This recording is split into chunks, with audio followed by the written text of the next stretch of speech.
you and him. Dear black boy, every word I write is to save your life. He got counseling, you got confinement. He got McDonald's, you got murdered. He received a misdemeanor, you received manslaughter. He is a teen and you are a terror. He is expressing himself and you are being aggressive.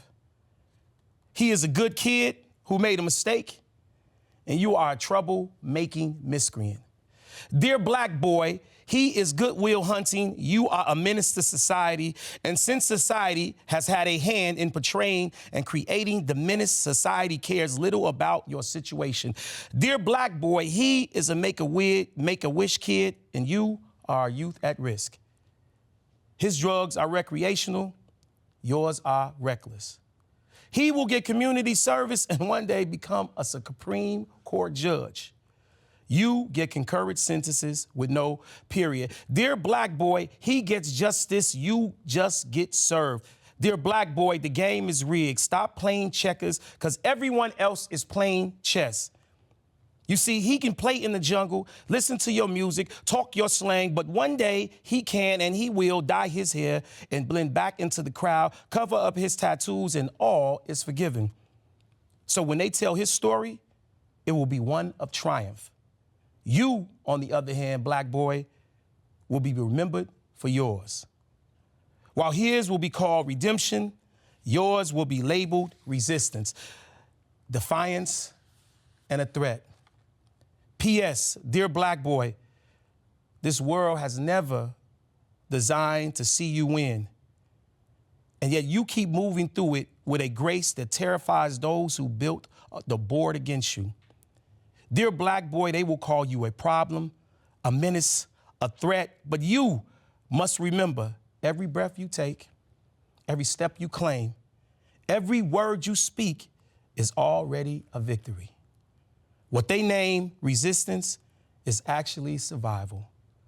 And what they call defiance is proof that you were never meant to lose. Dear black boy, futures, not funerals.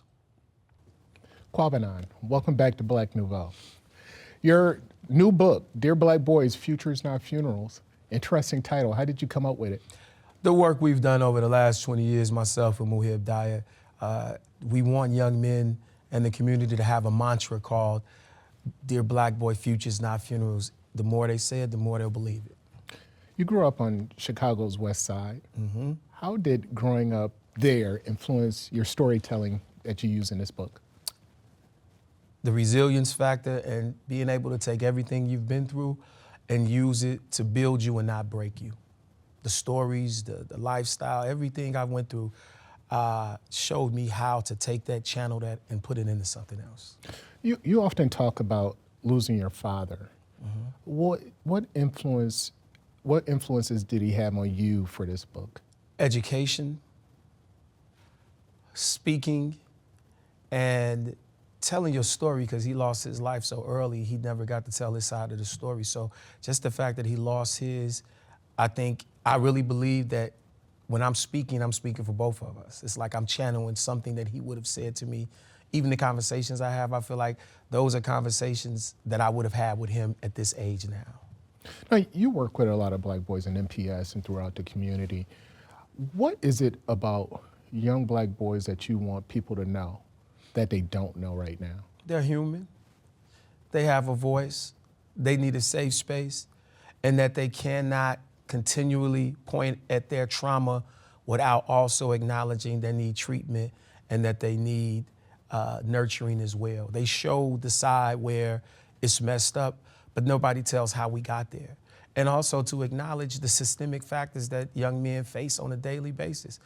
With a hoodie on, you walking down the street, braids in your hair, you look a certain way. Everybody should be allowed to look a certain way. It needs to be empathy, not sympathy. I don't think black boys need anyone to say, oh my God, that's a sorry story. No, empathy in saying, how can I get involved? Let me listen a bit more. And what can I give that can assist with their growth and their development? You talk about how society seems to be more interested in black boys' traumas than their successes. Mm-hmm. Can you explain what do you mean by that? Just look at what you see. I mean, they can sell the music, the TV shows, a number of things sell the worst of what's going through. And then a show or a story that shows the better half of what young men are going through, it gets no ratings. It's not because people are not watching it, it's what's being promoted and pushed. It looks okay to be involved in these activities. And if you look at it long enough, you'll think that's the culture. That's a subculture based on the socio-economic conditions we were talking about. So when I say that, I want people to see that whole spectrum, right? Like, look at every part of it. And if you see that, you'll see that they're human, that they need, and I mean when I say that human, because I do think people look at young men of color almost as aggressive, troublemaking, violent, right? The wording we use when we're describing young black boys when it's an issue that happens. One school, a football game, two rivals didn't like each other, they call it, well, they had a scuffle. Ours is called, there was a gang fight at the so-and-so, and it may have just been one side, this school doesn't like this school and that school didn't like this school. I mean, and I'm not, minimizing that, but I'm saying that it could be that simple, but it turns that big when it looks someone like us. Who's this book written for? The black boy on the cover, myself, to tell him you matter, and young men to look in that book and say it's possible. Real quick, how can we get a copy of this book? You can always go on my social media, Kwabena Antoine Nixon, and you can go on my website, beinspiredworks.com. Thanks a lot, Kwabena. Appreciate you.